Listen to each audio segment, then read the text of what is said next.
Okay, well, I'm again sitting here with Benny, and we were just talking about we were actually outlining an entire structure for our conversation today, and let's see if we follow the structure at all.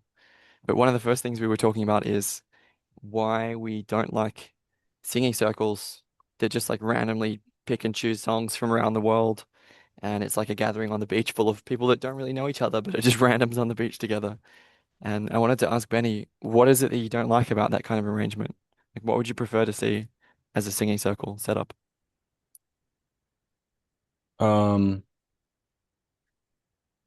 well, I mean, I'd prefer to see longer term tribes of people who know each other and all feel like connected to song that their ancestors have been singing for thousands of years, but we kind of like can't really get that as much in a direct way because we are born into the age of post great uprooting. And when I say great uprooting, I mean this kind of like conquest dominator culture group of humans that decided that their well, we just switched sides for some reason.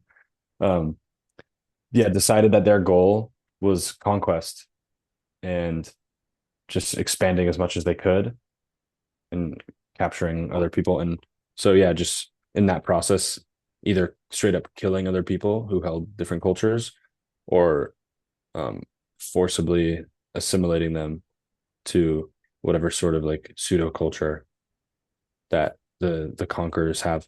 Um, and so yeah, I think being born post great uprooting, we're kind of like these cosmic orphans, and we're craving the things that our ancestors had that socially nourished us, that are like deep needs for our soul and for the health of our bodies and immune systems and so many different biometrics, right? And there's something about song that's so grounding. Like you hear it and you see the effect like in your health and in the like brightness in your eyes. And then it's also like deeply spiritual and used to like transcend and then you like song as a bridge to connect to something greater and just unify people. So it makes sense that song is like very central in culture. And I guess like for me, it feels like there's something missing.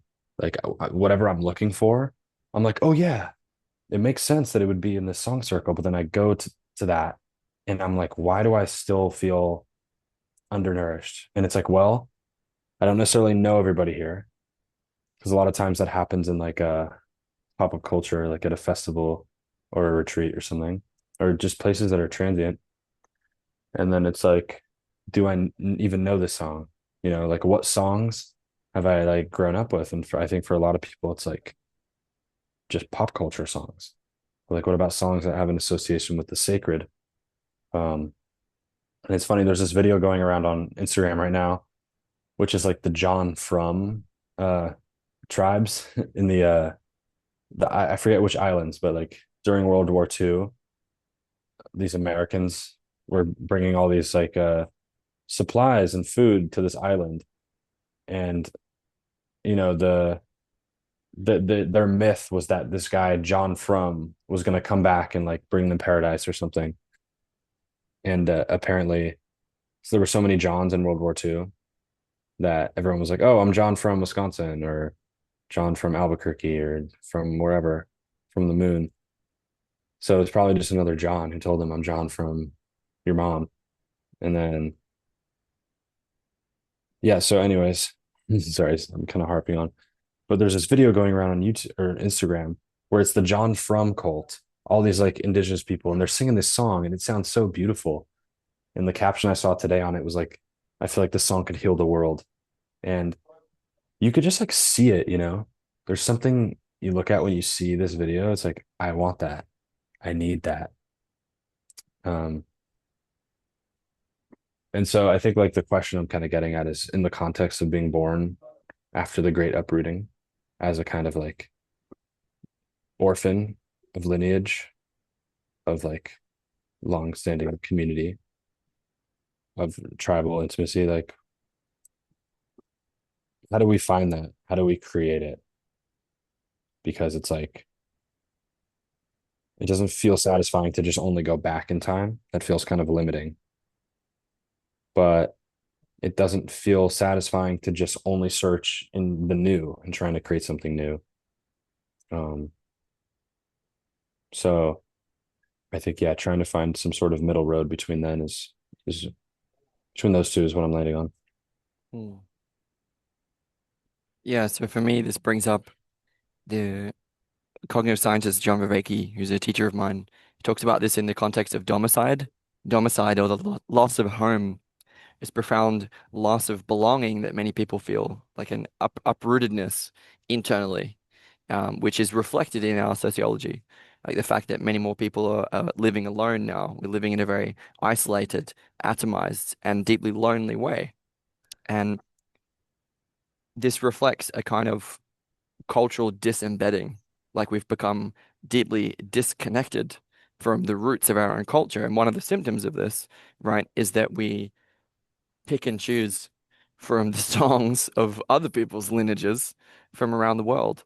And it's coming from out of this mindset, which is more about consumption, right, and short-term gain, and about filling some kind of emptiness inside us, which, as you were saying, is kind of also part of the mentality of the people of empire, right? Those of empire were about expansion and domination and control and like how do we go away to the foreign lands and like take all their stuff because we didn't have enough of it.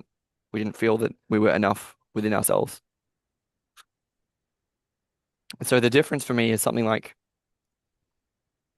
when I go along to experiences like that, right? It's obviously lovely to sing with people and it's a great bonding experience, but it's something like it's filling, it's filling, but it's not fulfilling. And what I mean by that is that it's something like we're still spiritual consumers. You know, go along to an experience like that, and it has this quality of being able to connect us with that which is transcendent. But it's like an experience to consume still. It's not really coming from the deeper places inside us. It's not really coming from the soul. It's not really coming from our own cultural tradition. And because we're lacking the embeddedness, we're lacking the sense of belonging that we would need to find that or reach that or come from that place. And there's maybe a bit of a chicken and egg problem there, where it's sort of like it's supposed to be practices like singing together in a group that can cultivate that. But it does seem like until we can like part of looking at our, our modern condition as a state of cosmic orphanage and that we're spiritually homeless and disconnected from our tradition and from the deep self within us. Like part of looking at it in that way allows us to come to a kind of diagnosis, which is like, hey, we can actually rationally understand these different elements of a culture, and like we see this time and again in different parts of the world. Or what people do is that they're in a place and they're like rooted in that place and deeply connected to the land around them and deeply connected to the ancestors who have come before them. Jamie Wheel talks about this as thinking seven generationally, right? Which is like thinking back to 3 generations ago about what those people in your family would have wanted, what was valuable to them and important to them, and then thinking into the future as well about what our descendants would want for us, and what they would want in their own lives. And if we can sort of live rooted in that context of past and future, there's a way that like if we practice the practices, the way of life that is supportive of that cultural embedding, re-embedding, then it's actually possible to create rather than consume, right? And in a context of music and musicality and bonding together, it's we're able to create from that place, from out of a fullness that we already feel within us, not wanting to consume from a place of emptiness within us. And so it becomes an act of giving, it becomes an act of service, where just being together and singing is itself something deeply devotional, Mm. deeply communitarian, you could say, but it's also about the fulfillment of individuals because it relies on the individual to be coming from out of their fullness, out of their wholeness as a person, rather than out of the addictive, short-term, pleasure-seeking, dopamine-driven, narcissistic, addictive part. Yeah. So is the chicken and the egg dynamic, just to get clear on that, is that the kind of dynamic between um you want a human, an individual to come from fullness to like give to a community, but also but that individual can only be full from receiving from the community type of thing? Yeah, that is the kind of dynamic that I was meaning, and like it's a bit tricky to like how do I define that? It's kind of like, well, hang on, aren't we like we're going to this, for example, a singing circle, we're going to that sort of a practice in the first place because it allows us to feel more full, right? And isn't that a good thing? But I'm sort of saying, kind of like in a way, we do sing in order to feel good, or we do go dancing in order to feel good, of course. But I'm saying that there's something inherently consumptive and selfish about exactly that way of approaching it, exactly that mindset. So I'm sort of saying if we can practice not only that one practice, right, but if we can re-embed ourselves in place and re-embed ourselves in tribe, right, and we practice an ecology of practices that's designed to support a sense of connectedness and meaning and belonging. If we do those things, which I think we can rationally understand, um, like how and why that can work for us, if we do that, then we can come to a practice like singing, devotional meditation practices like kirtan, for example, or dancing. We can come to that kind of a practice not from selfishness, not from wanting to get something or take something, but from out of Mm. fullness and wanting to give, which is a very different attitude, a very different mindset, very different way of approaching that kind of practice. Does that make sense? Yeah, but I guess what if someone's, empty, like huge God-filled, community-filled void, not filled, just community-shaped, God-shaped hole in their being. Like, would you prescribe them to like go to a real song circle and like would they first need that? Like, let's say their first one, was that a part of filling them up so then they can give at later ones? Yeah, so to me, it's like the song circle, which just takes people's songs from around the world and is full of strangers that don't really know each other very much. It's like spiritual junk food. Yeah. And the reason for that is that people might be connected at a shallow level, right? But how deep is the connectedness between them? So they have connection, but not connectedness, and they're being filled, but they're not being fulfilled. You see what I mean? It's just like the subtle distinction that even if we go to that practice like one time, it's teaching us it's teaching us, right, what's available on the spiritual marketplace or whatever. It's teaching us a way to do it just by attending one practice like that. We're essentially taught, oh, it's okay to go together with a group of random people and sing. Obviously, that's beautiful, right? It is beautiful. But I'm saying Yeah. it's not deeply fulfilling because we're not as deeply connected as we could be, as we want to be, as our souls know that we need to be in order to be fully human. Yeah. And so there's no way of getting around that. And I think part of creating real community, right, is to create the places, like to handle the logistics, right? And then to set something up where people can actually get to know each other in a deep way, a way that is real, not in a way that is performative. Because there's so much performance at a singing circle at the beach, for example. Right. And yes, it's still true that in community, in real community, people obviously receive, right? But in the sense of knock and the door will be opened unto you, like there are verses and verses in the Bible, as in many sacred texts, about giving in order to receive. And this is why, like, Hmm. they're if you do a 10-day Vipassana retreat, uh, if you go back to like support them and assist, you a huge part of that practice is giving, like cooking food for people, for example. And there's something about it's not just like giving people a menu for culture, right? It's like, hey, here's this smorgasbord of different practices, go for your life. This is like a lot of consumption again, but it's like reintroducing people to what it would mean for them to feel capable of actually, from out of their heart and soul, offering something real. And that in itself can be very healing. People Hmm. have so much generosity stored inside of them. People have so much love and intelligence that is stored within them that is just waiting for an opportunity to show itself. And a huge part of recreating culture is just about creating opportunities for that, creating opportunities to create meaningful moments of connection and deep connectedness. Does Yeah. that answer your And question? there's, yeah, for sure. And I think you're taking in very nice directions as well. But there's something about like this age of, abundance and comfort where we actually don't have opportunities to like really bond with people because we never really face adversity. And there's just not like many emergency situations that can really bond people. And like, that's not the only thing it takes. And it kind of is unfortunate that that's one of the things. But, it is something that works. And I was listening to Sam Harris recently.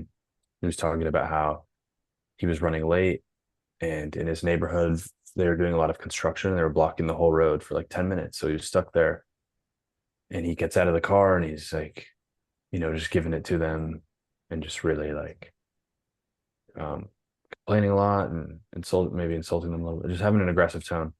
And he gets in his car and then he kind of like realizes like, oh, I didn't have to do that. These guys are just following orders, yada yada. And so on his way out, he like rolls down his window and he like apologized. And he said like he saw the look on that guy's face and it seemed like it really made his day. And he's like, well, if I wouldn't have been an asshole, then that moment would have never happened. And he's like not advocating for being an asshole and then like making up. But with all that being said, it is a weird dynamic where a lot of times it is like the making up or making it through shitty situations that can really bond people. And yeah, I wanted to when you were talking about culture and people being rooted in place and the longboat of living in honor of your seven generations before and in service to the seven generations in front of you. Paul Kingsnorth's book Against the Machine, he talks about four P's of a healthy culture, which is place, people, prayer, and past.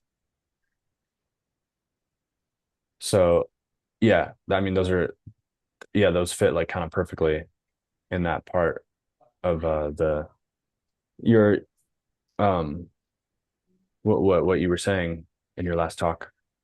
Um and I also have this story though of like one of the best nights of my life that basically says like what the experience told me was like it's possible to get a group of strangers together and experience like deep communitas. So I don't think it's impossible, but also like it wasn't lasting as well. But I will say like I've been extremely impressed by the ability of coming together and like not being able to force it, but having an experience of like radical connectedness. And we were together at a festival, just in a little like house within the broader festival, listening to songs that we all kind of knew just from pop culture. So that is an advantage with like mass media to push out songs to different parts of the world. Um, and I don't know, substances were for sure involved, but it was genuine for sure. But I think there's something about the new age egregore that maybe would be maybe interesting to dissect that, it's just big dumb hat culture. And there's like Yeah. such a sense of like inauthenticity. And I actually like don't feel like fully safe. Like I want to make like dark jokes or something. I was at this Jewish festival and it was very like it was awesome. It was kind of renewal and a bit more progressive, which felt like anti-dogma, but also it was kind of like conflated with political progressive, like very left-leaning, politically correct. And so it just felt like walking on eggshells. And I didn't really realize that until the last day when this girl came and she just started roasting the whole thing and just being very satirical. I was like, oh, like it was a breath of fresh air. And I was like, I just felt really connected to her. So that everything, yeah, that whole spiel was slightly chaotic. And maybe we can hopefully there's a through line, but maybe you can take it somewhere grounded in something. Yeah, yeah. I think essentially we're exploring the difference between what's real, right, and what's not real or decidedly less real. I mean, inauthentic or fake or shallow or like aesthetically pleasing but not substantive. Um, Yeah, like what you said between filling and fulfilling. And then what was the other one again? yeah, Connection and so versus like connectedness. yeah, connection versus connectedness exactly. And we're sort of you know putting some heat on the new age movement as many people have of being fake and being inauthentic, and like I think again through Viveki, Plato would say that we sort of have this meta drive to connect with reality. The journey up and out of Plato's cave is an up and out toward that which is really real, right? Numinously really real, transcendently really real. But then we go back down in to the cave, the hall of mirrors, in which people are distracted by a myriad things, and trying to bring a quality of sacredness, be able to bring what is ultimate, what is most true, most good, and most beautiful, to make space for that in our lives as a way of orienting ourselves through life. There's a way that that's also a direction through the transcendentals to that which is really real. So I'm saying when we're pursuing that which is most true, when we're pursuing that which is most good, when we're pursuing that which is most beautiful, we're pursuing that which is most real fundamentally.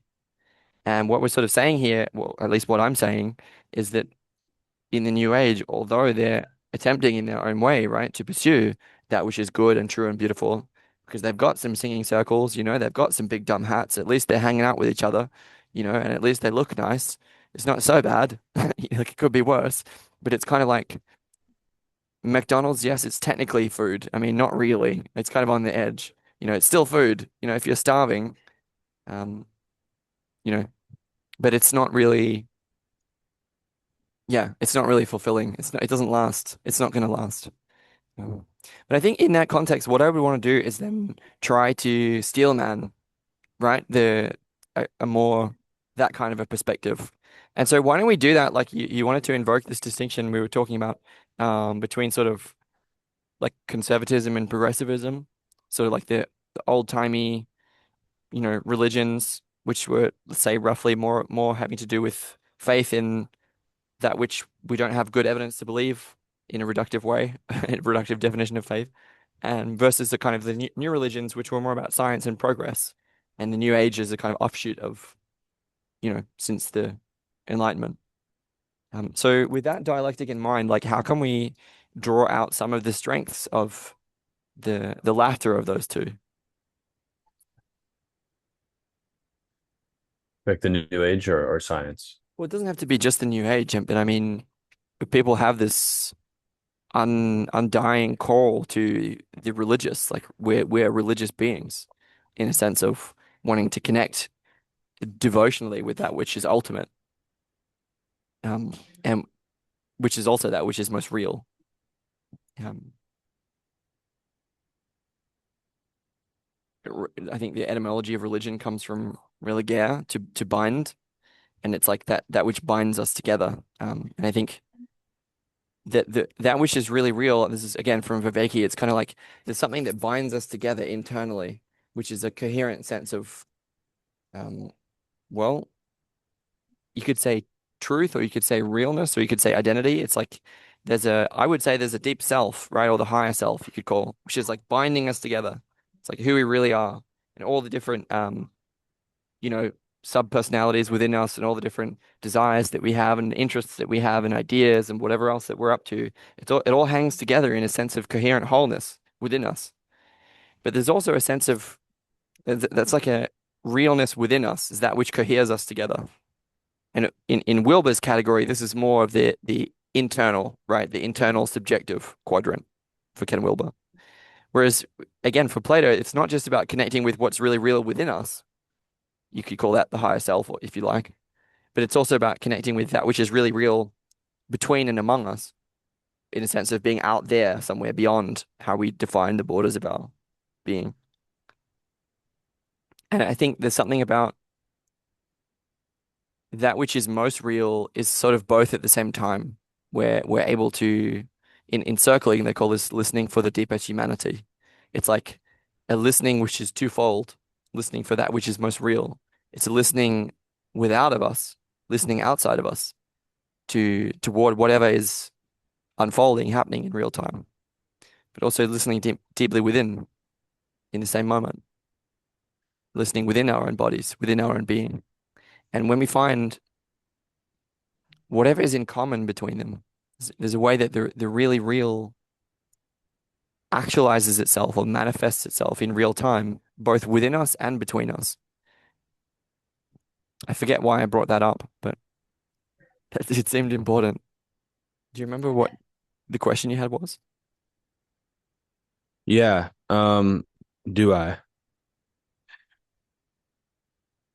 Oh, I asked you to just like ground stuff, and then you brought up the dialectic, and so I think that the really real can get lost Hmm. in tradition because there's something about um the passing on of things where it just becomes a copy of a copy of a copy, and it Yes, ceases to lose. whereas real religion, right? I'm sorry to interrupt you. We were talking about No, no, religion, yeah. the etymology of religion being religare or to bind, or religio. I think the religare is Latin, but anyway, religio to bind, right? And it's like I was talking about the two senses of realness in the context of religio to bind. So this is kind of like that which binds us together internally, and that which binds us together, you could say socially, communally, intersubjectively, and also to reality itself, in the sense where reality is understood as something outside of us. Um, and there's a way that religion is that which does both at the same time. Like a real religion, religion that really works, binds us together and to that which is really real from out of the deepest um, ground of being that structures our whole identity, right? That's what a religion really is. Um, Although it's also become, obviously, many other things. But in the sense of trying to say why humans are inherently religious beings is because religion is like the form through which we, I don't know, pursue our desire to connect with that which is really real, which, as Plato and many others since before and after Plato have pointed out, we're always going to be pursuing that which is really real. It's our contact with reality, which is like the touchstone of substance in life. Hmm. And traditionally speaking, religion has facilitated that for many people. Only it sort of started to not do that anymore, or it did it in a corrupt way alongside empire. Because again, I think this is, again, I should pause before I sort of start invoking Ian McGilchrist, but we can sort of point to obviously many valid criticisms of religion. And I'm not sort of saying, hey, we should just go back to the old versions of religion. And many people are saying that. So what are we trying to say instead of that? Well, that's what I feel like we're in active exploration of. Mm, Um, because we can, I mean, mm. we could maybe model it with like a baby in bathwater. And I think a lot the pendulum was swung with movements like new atheism and science, kind of straw manning religion, meaning focusing on the kind of like regressive and more primitive aspects of really like the tribalism part of it, where religions are used as in groups Yeah, in group and and you're out able group stuff. to, Yeah. yeah, those types of dynamics. Yet we could also see how it binds people together in beautiful ways and gives them like kind of like reliable techniques to connect to the transcendent and have their own experience of God, and how that experience will inform their experience of this whole world, and ideally like bend them more towards virtue. Like I think that's huge, and I know the ancient Greeks talked about that, but that seems kind of like a central like intention of religion. Like it wants to impose wisdom on the human. And there's so much good mythology, like stories to live within, and stories to live within with other people, like mythology as like an intersubjective kind of like wallpaper that people are sharing worldviews and stuff. Um, and that it just helps. can I add something just on that? I don't want to cut you Yeah. off, but I just want to No, say no, I'm please. trying to tie together this notion of religion and virtue because I can imagine people in the background sort of asking questions about that. What we're sort of saying there is that there are like religions are sort of expressions of culture that come from sort of the from revelation, from direct experience of the Godhead or that which is really real, right? Religions are sort of outgrowths of direct experience of that which is really real.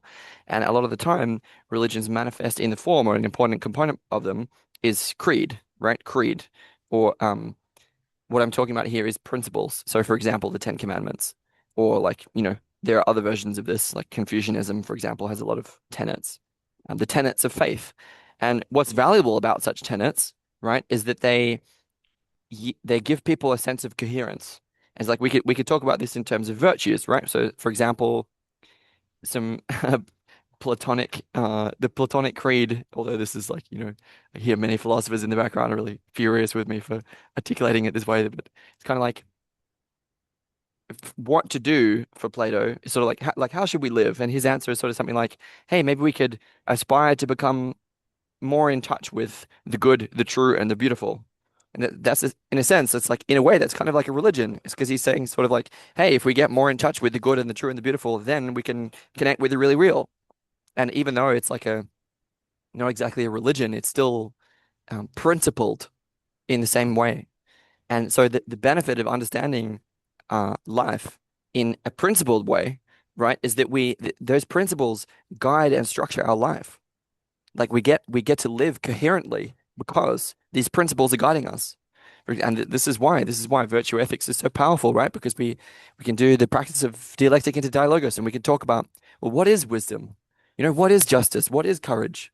And by getting familiar with those as virtues, they literally come to inform our life, giving our life coherence and structure and principle, which is profoundly valuable. And there's a way that we're saying that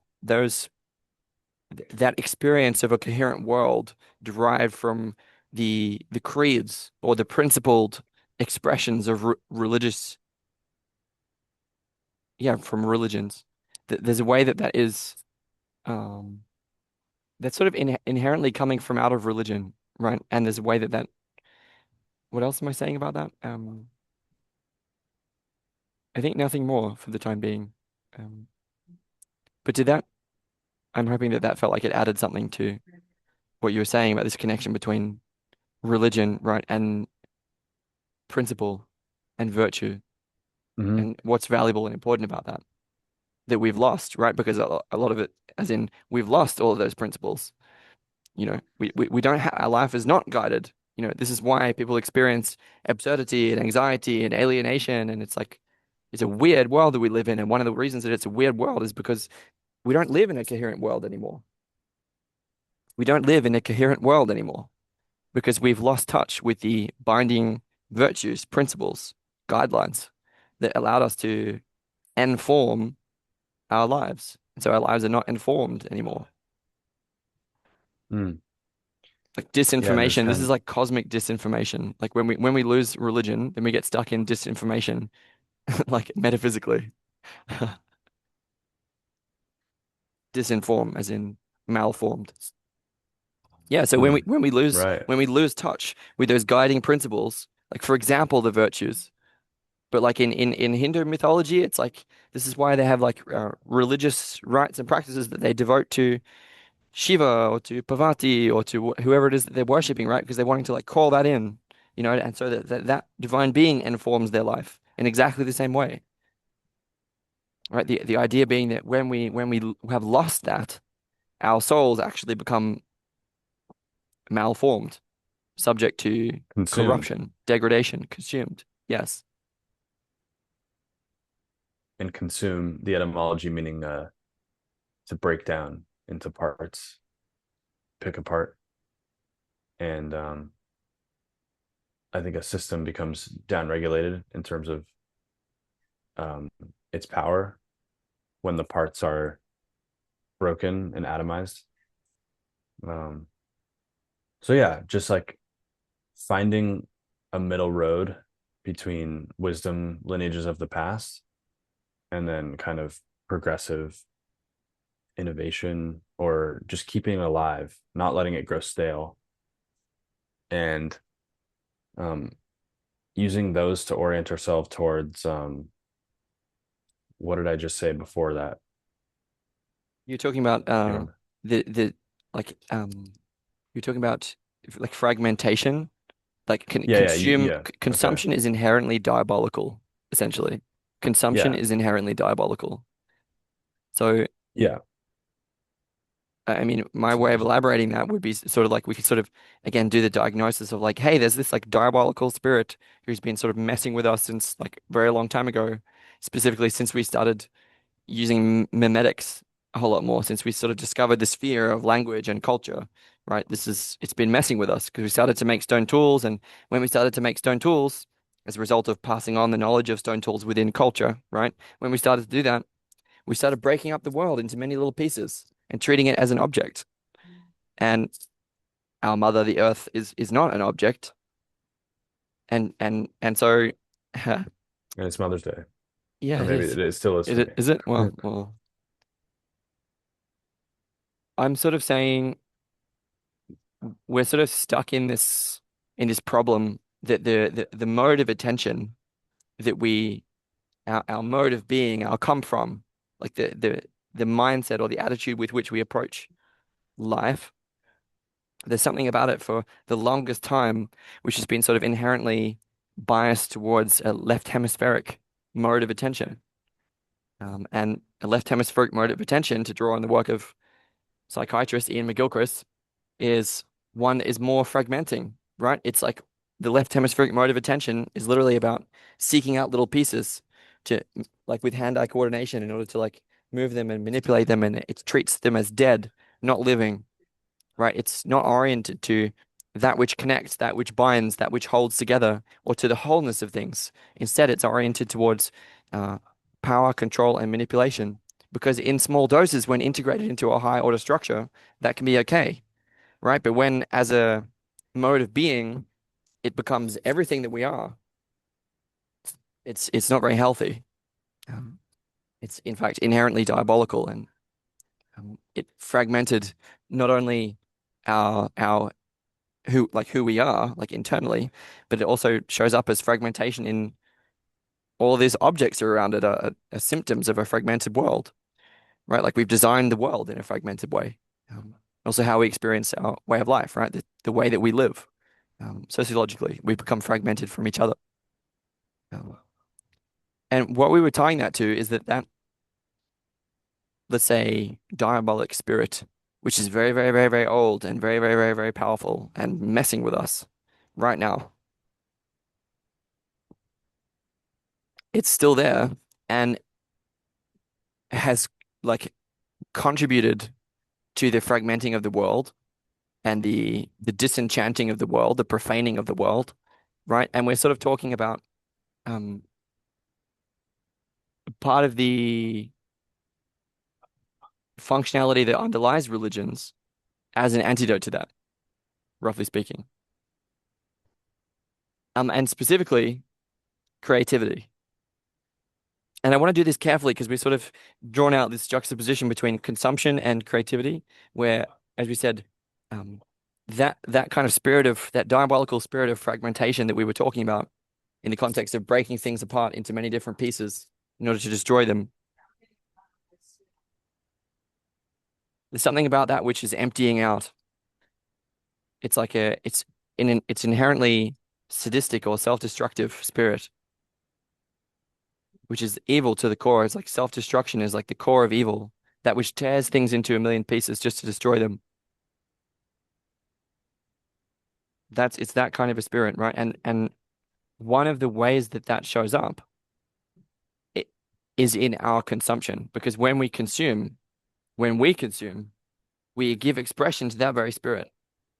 Literally, in the sense of the etymology of consume, meaning to take into little pieces. We literally take things into little pieces when we eat them, right? But also that our consumption in all the different ways that we have are covering what we really feel inside us, which is the emptiness that comes about as a result of the diabolical, profaning, disenchanting, and disintegrating of the world. When we are not prepared to face that shadow within us, then we turn to consumption. And instead, if we want to like do something about that, we not only have to face the shadow, right? We not only have to face those tendencies within us, but we also have to learn to create rather than consume.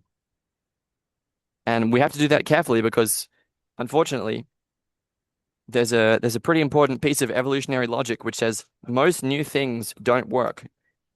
Most new things don't work. So the question then is, how can we create in a way which isn't always constantly biased toward innovation rather than tradition? How can we create in a way which honors tradition in a Mm. phrase? Yeah, Sorry, I'll yeah, shut up now. I know that that was was a lot. beautiful. No, that was good though, and I think you like really hit some sort of nail on the head right at the end of like not just endless innovation that creates more and more problems faster than it solves them. Um, because you're tying together that dialectic between the new and the old, preserving the old, and then like this re-enchanting of the new because the things grow stale, so we need to keep them alive and also push the needle because we live in an evolving universe, right? Um, so yeah, I had different thoughts come up, and you'll have to forgive me because I'm quite tired, so they just are very easy to slip the mind. But um, if I had to distill kind of what we're trying to get at is we're up against this diabolical spirit that has infected our world and consuming it. And I'm really trying to aim at that etymological understanding of consume, breaking things into parts. And so we really need this revolution of wholeness. So, how do we find that higher order synthesis and that dialectic that orients us towards that revolution of wholeness? And it really is maybe a kind of revolution if you think about the spiral growing, right? It's like we're coming back to coherence, but not as a tribal centric, ethnocentric level, but at like the world centric level. And I think that is part of the newness, right?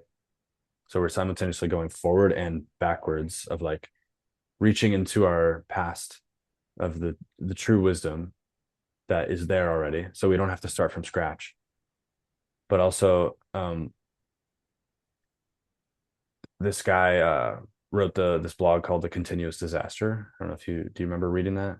Yeah, Originally yeah. sent it out to us. I remember that. Is Camp it the Omega. long disaster or the Yeah, it continuous was. disaster? Is it both? I don't know. I feel like it was the continue. I can't remember, and I just remember it touching on themes of like this book called A Paradise Built in Hell, which is like communities emerge in really like pro-social ways whenever there's a disaster.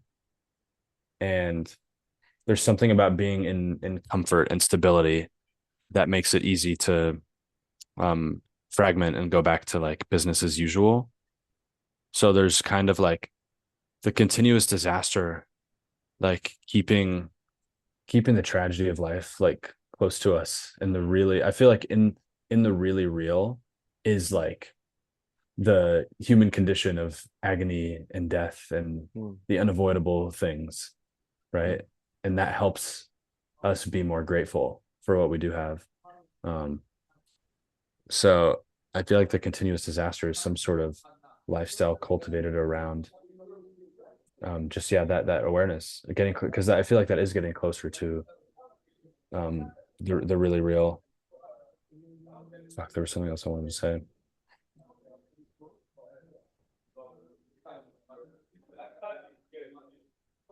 Consume really real.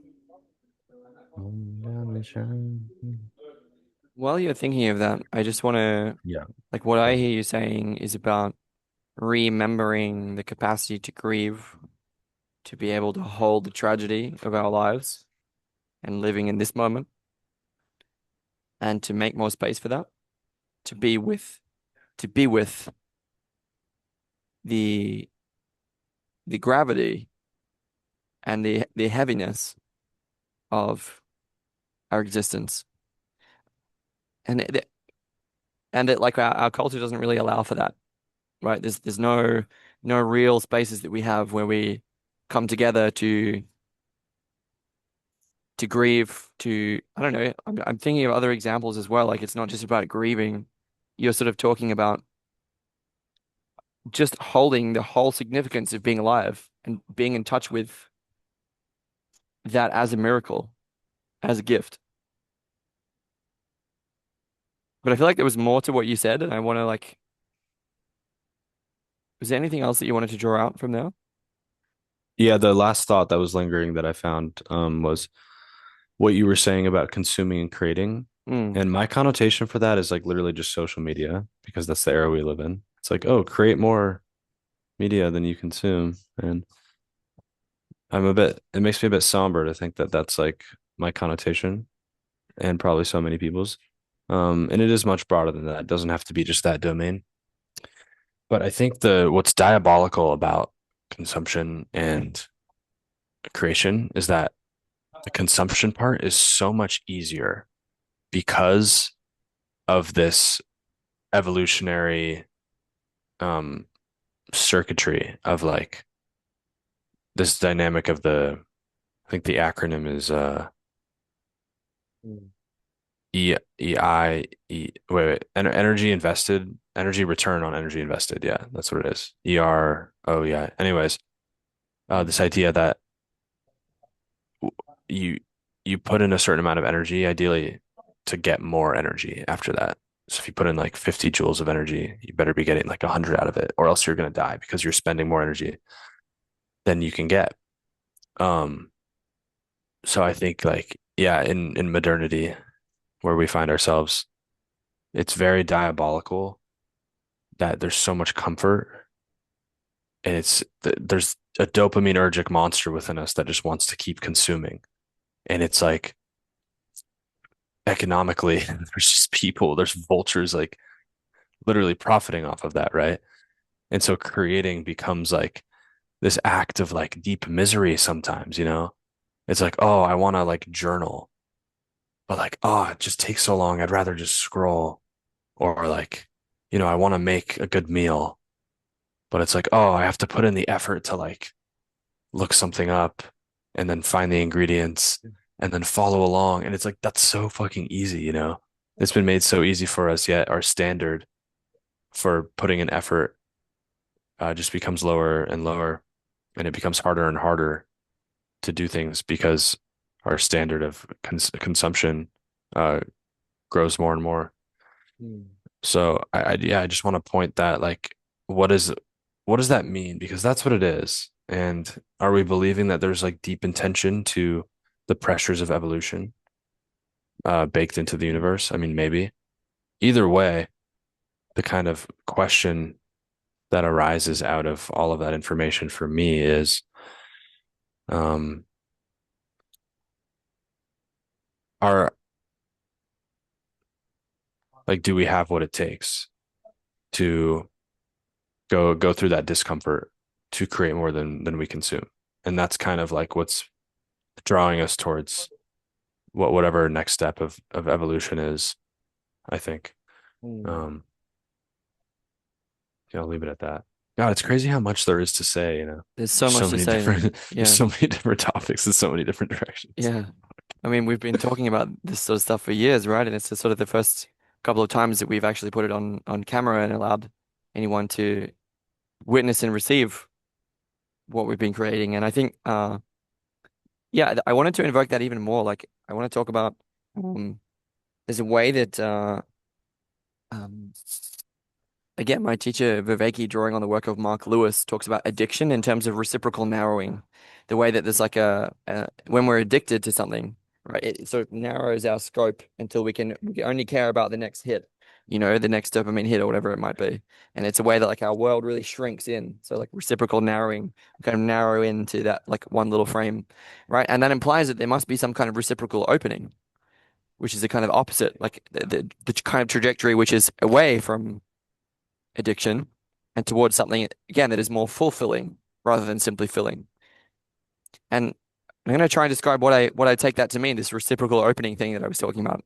It's kind of like if we have a dialectic, for example, between creation and consumption, one of the mistakes that we could make is say, oh, consumption is always inherently bad and creation is always inherently good, because this would be deeply polarizing, right?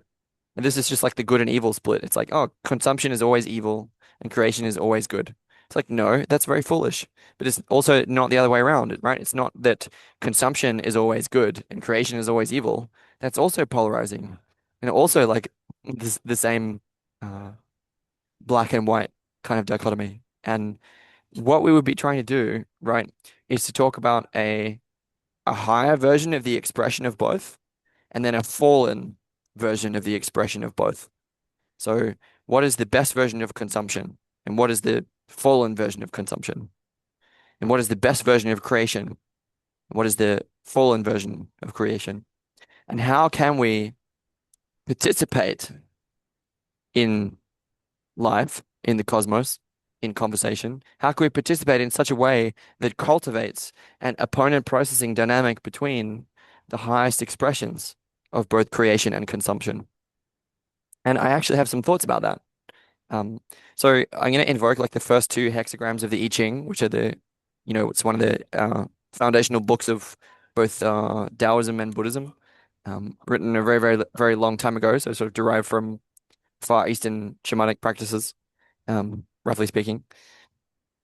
And Jung wrote a great commentary in a text called The Secret of the Golden Flower, which really influenced me a lot on this topic. But yeah, these two first hexagrams in the I Ching are they're kind of bigger or more significant in some way than some of the remaining 64 hexagrams. And what I wanted to say about that in this context is that there's a way that can we restore to ourselves the capacity to deeply receive, and at its bottom, listening. I talked about this as in the context of circling as well, like listening more deeply to what's actually going on here in real time, listening for the deepest humanity. Mm, Well, this mm. in a way, this is about consumption, right? Because we're taking in what's happening right here. And I'm noticing that like when I do that deeply, when I receive deeply, when I listen deeply to you, and when I also I'm watching myself and trying to make sure I don't talk for too long, right? When I can do that more deeply, then I'm taking in the conversation at a much deeper level than just pure consumption.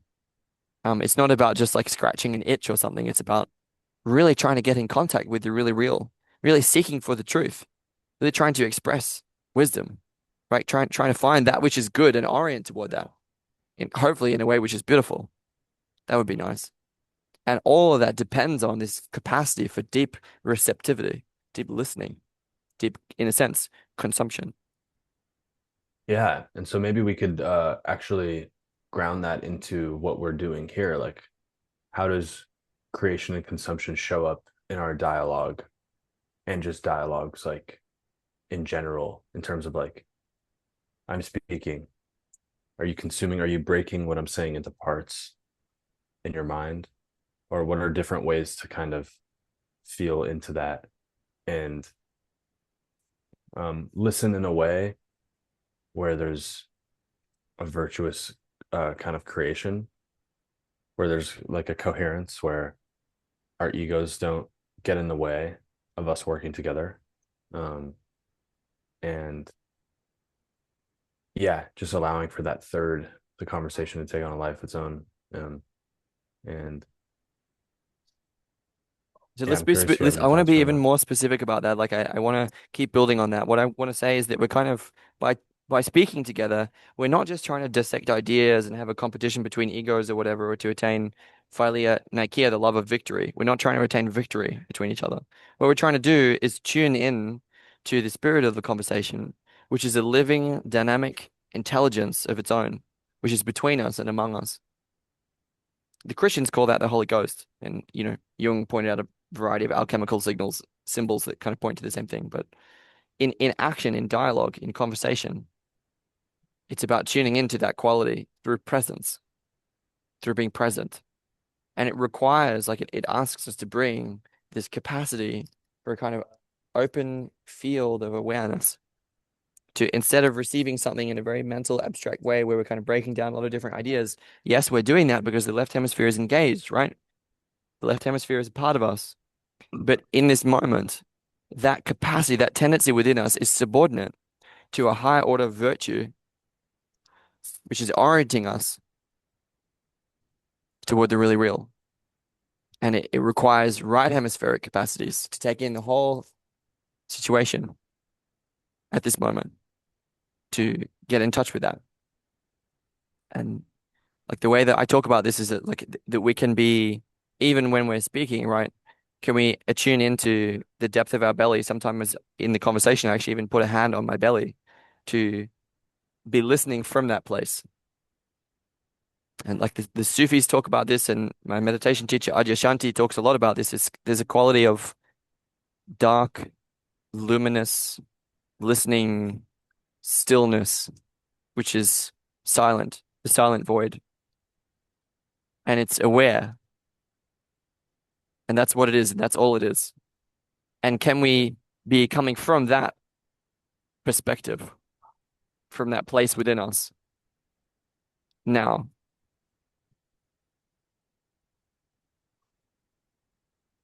Can we?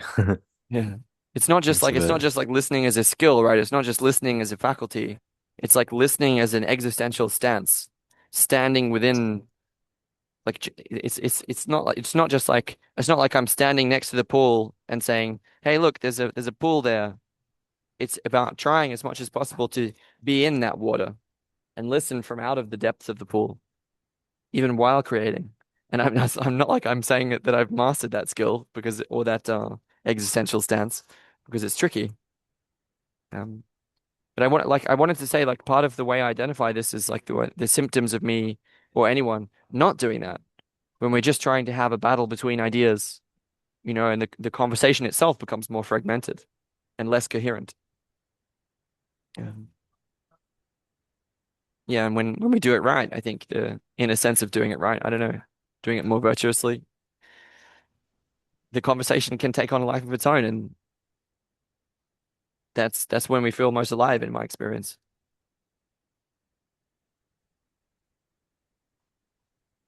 Yeah, and I think that I recognize a dharmic draw in you towards that particularly. Um,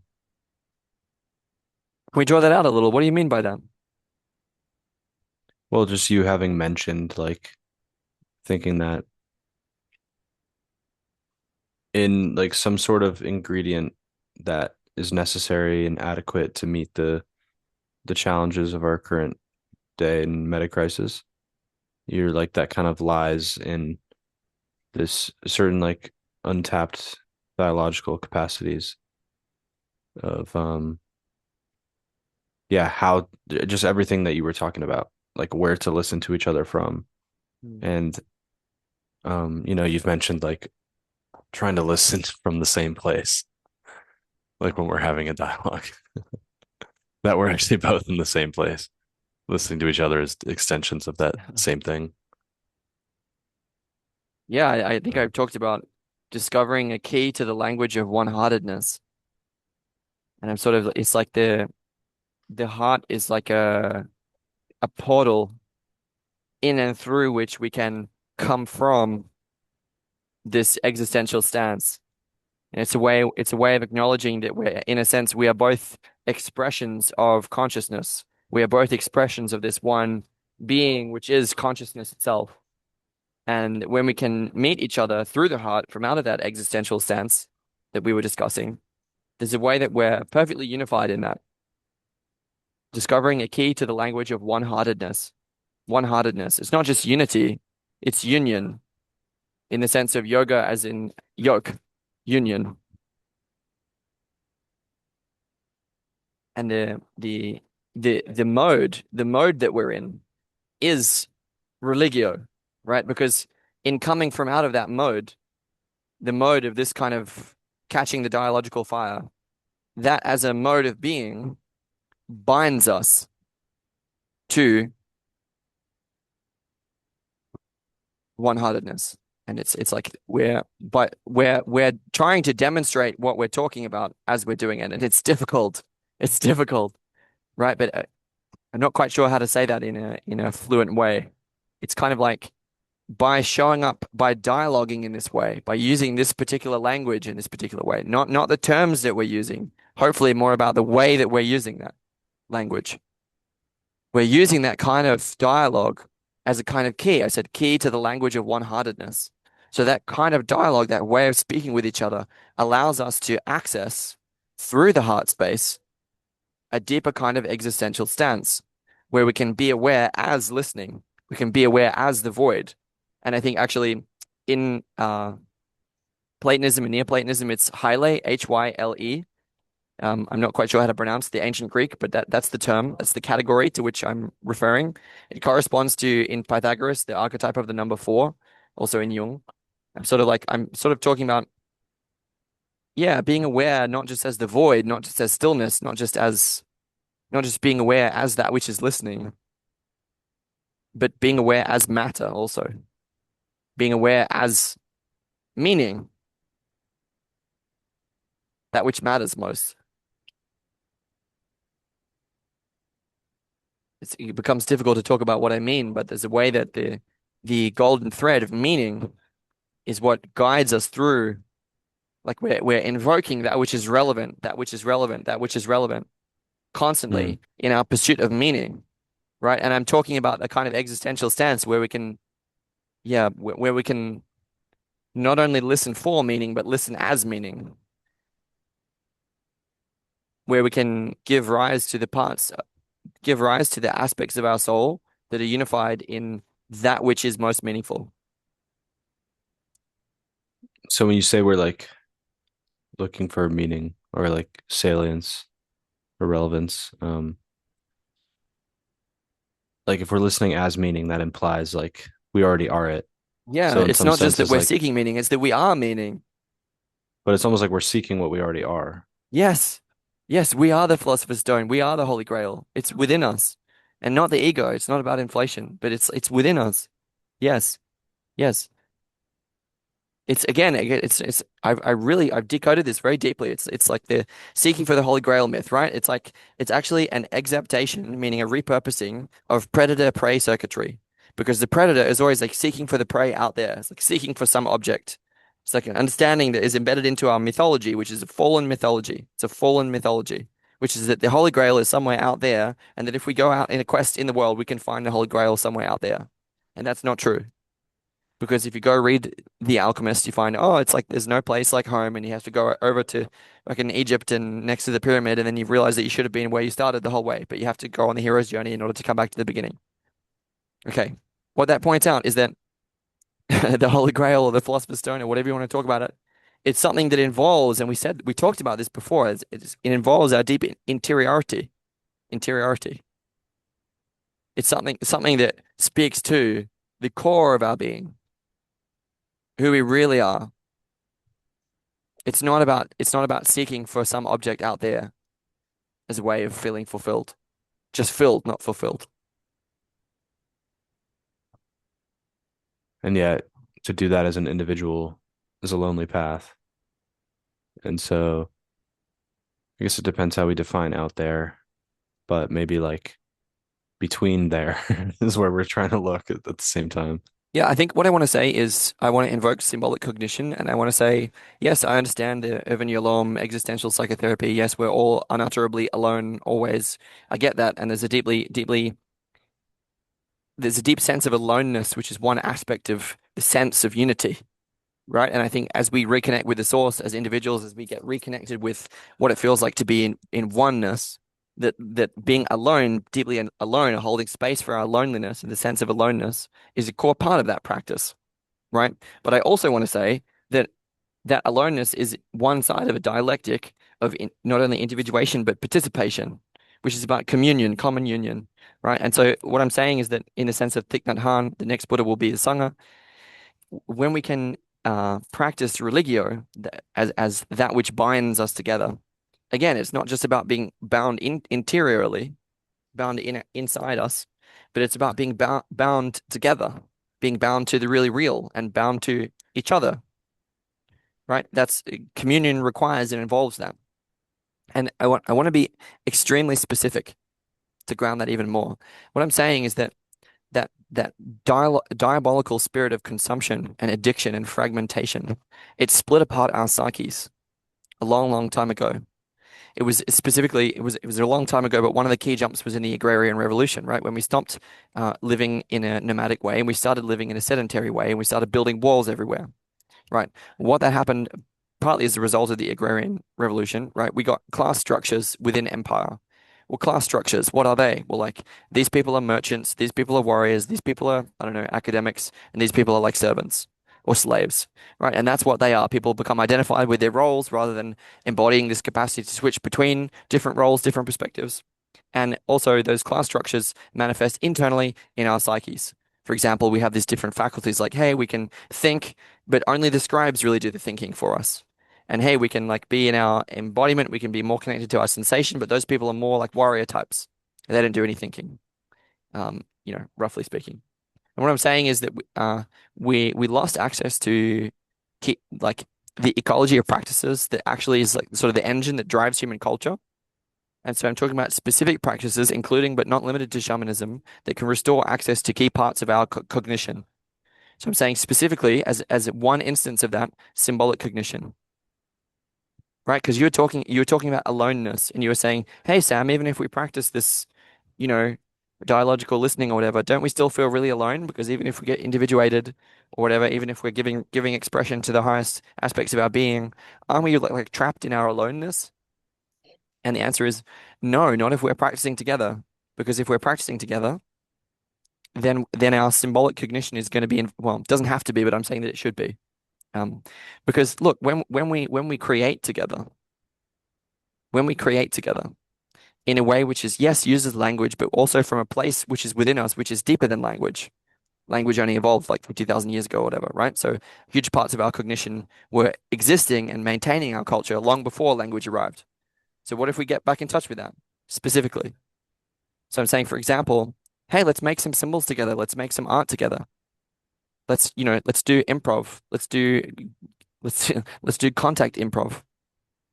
I'm saying there's a whole ecology of practices, right? Involving embodiment, imaginal practices involving visualization, imagination, artistic practices, dialogue practices, meditation practices, contemplation practices, reflective practices. I can go on and on and on with this. Different kinds of practices that support the restoration of symbolic cognition. Because when we create together in like it literally in a way that involves symbols, then we are literally bound together. Because think about what a symbol is for a minute. Think about it with me. Like a symbol is like it's a form, right, that holds or contains energy. And if you look at, for example, the I think it's Theravadan tradition in Buddhism. I might have that wrong. It might be Mahayana, but I think it's Theravadan. Um, they have these images, right? The mandalas or whatever images that they use, which are like sacred forms, and they contain energy. And when those monks, when they do visualization practices, meditation practices, those images, those symbols are designed, they're forms that connect them, that connect those monks with the transcendent, with the divine. Um, so what I'm saying here is essentially that symbol binds us together. It binds abstract and sensory and binds subject and object. And it was when Descartes and co. Deprived us even further of our inherently symbolic cognition that we fell into these dichotomies. So the way to reverse engineer enlightenment, the way to get out of these dichotomies that we've fallen into, these dualisms, is in part to restore access to symbolic cognition. And that ensures that we're participating together. Communion, common union. It ensures that we're doing it together because we're bound together, not just alone. Because there's many people who try to do it alone. Nietzsche is probably the best example. He's like the Superman, the Overman who can do it all themselves, and it doesn't work. No one can do it on their own. Doesn't work. People have tried that. So apart from anything else, it's not really in fashion. It's not really stylish anymore because it's been done before. So, so yeah, we're looking back to deeper place, coming from a deeper place together. That's the essence of religio, being bound together, being bound to what is really real. What's more real than each other? Hmm. Yeah, thank you for that download. That was really good. A lot of juice in there. A lot to chew on. Literally, Good like density. mango juice. Oh, no way. Um, well, Fruit I'm pretty fueled. tired. I think I, Yeah. I think we should wrap up. Yeah, well, that was But sorry to rant at you for like the last 20 minutes, but anyway. So we talked about this dialectic of like consumption and creation and, restoring, the capacity to deeply listen while also creatively engaging in dialogue in a way that connects us back with symbolic cognition, in a way that can restore access to some of the functionality of religion, but in a way that preserves our capacity to ask the question, why? Why? It's our human birthright to ask that question. And anyway, I just wanted that was my like brief little summary. Maybe I'll shut up and say, what else did we talk about? Actually, let me rephrase that. How are you feeling right now? Where are you left at the end of our conversation today? well, I'm pretty tired, and I'm noticing that, and I'm noticing how my tiredness has made it harder to kind of stay focused and on track, whether that's like listening or speaking. But I also had a wonderful experience of kind of like doing a bit of mind wandering while you were talking, being like, and then, but like listening, and then really being like making it the object of my focus and being like, oh wow, like he's saying some juicy stuff. Like I'm grokking, and this is like very interesting. So I feel like I could like meet you in that place where you're at, in the noosphere. But I feel like there's some unanswered questions because I also am hearing like any potential audience in my mind being like, all right, well, all of that sounds good, but I'm still waking up and going to this job that I don't like tomorrow morning and feeling this sense of the mundane and kind of whatever, like unable to really step into like deep expressiveness and authenticity. And, it's like it still feels very like theoretical. And so maybe, I like the thread of retribalization. And we didn't mention that word, but I feel like that was present here. So maybe we could continue that thread next time. Um, and make it more personal. Like, what are our journeys? What are we looking for on a practical level? And how are we like trying to find that in terms of like retribalization? And how is that search like how is that desire like informed our search and like what we're reading and where we're going? Um, yeah, and what we're really looking for. Yeah, just like on a practical level, like in the context of being an orphan, like how do we actually do it? Like on a day to day. And maybe some of it involves just like settling for a matrix that is really good at preventing real community. Um, yeah, and just like, anyways, I don't want to get too caught up in details, but I would love to get maybe more personal and practical next time into, but just yeah, continue because I think we did a good job of like teeing a lot of stuff up. So that's kind of where I'm left at. Yeah, I mean, I would be happy to continue that next time. I would just say on the personal and practical, the call has not been mine. There have been many people much smarter than me, have my teachers and mentors, have pointed to, hey, there's a sociological shift which is happening in our time of living, which is a move toward re-tribalization. As in, hey, now that we have the internet, the incentive to live in cities, which is kind of unhealthy, is kind of gone because we can create digitally together in the digital space, right? So let's move back to live in Dunbar-sized tribes again because we're happy and healthier that way. So it's kind of like whether through dystopia as in the world blows up and then there are some tribes that just kind of work out how to survive, or through utopia, which is that AI gives us amazing abundance and we get to live however we want to live. Whether through dystopia or utopia, retribalization is the way forwards. And the people who are, slow on that uptake are the people who don't notice that it's horrible to be in cities anymore. So it's like there's an incentive for us to gather again in tribes, and the people who have more risk tolerance and who are younger are the most tuned into that at the moment. So that's mainly the audience at the moment. Otherwise, because I think for me, like getting into tribe again, just like immediately solves a whole lot of problems and it opens a whole lot of new problems. And it's that new set of problems which I'm more interested in trying to solve because it's like someone comes to me with their problems. Well, I'm essentially like, hey, well, you should go join a tribe. That's what you should do because we're designed to live in tribe. And when we're not doing that, then it's very unhealthy for us. Duh. But it's like, it's so easy to say, just go live in a tribe, but it's hard, right? Because you have to, there's a lot of logistics and like personal difficulties to like work through, right? And those are the good problems to try and solve, I think. And the idea is that we've had this call from Viveki, among other people, right? That what we need is an ecology of practices, Hmm. right? We need a set of practices that can bind our community together. So practices for community coherence in a way that elicits communion that allows us to directly connect with source or God or whatever you want to call it. And it's that ecology of practices which essentially structures and binds the life of the community.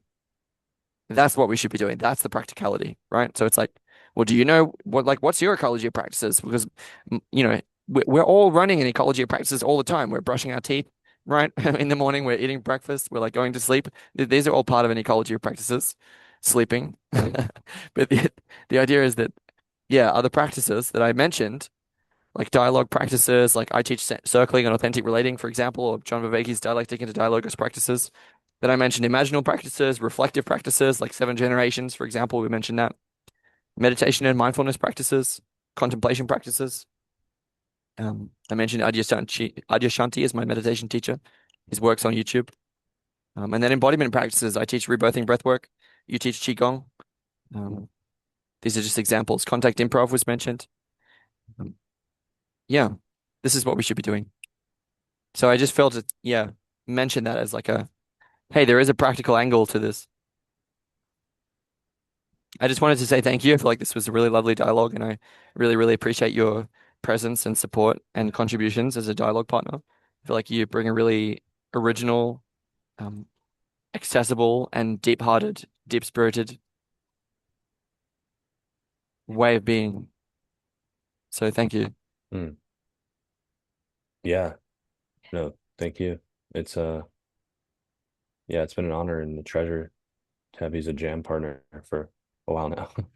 And still just like tripping out of like, oh, like you're real, but also the version of you I've been interacting with, at least like through my senses, Mm, has been like the two-dimensional pixelated Sam.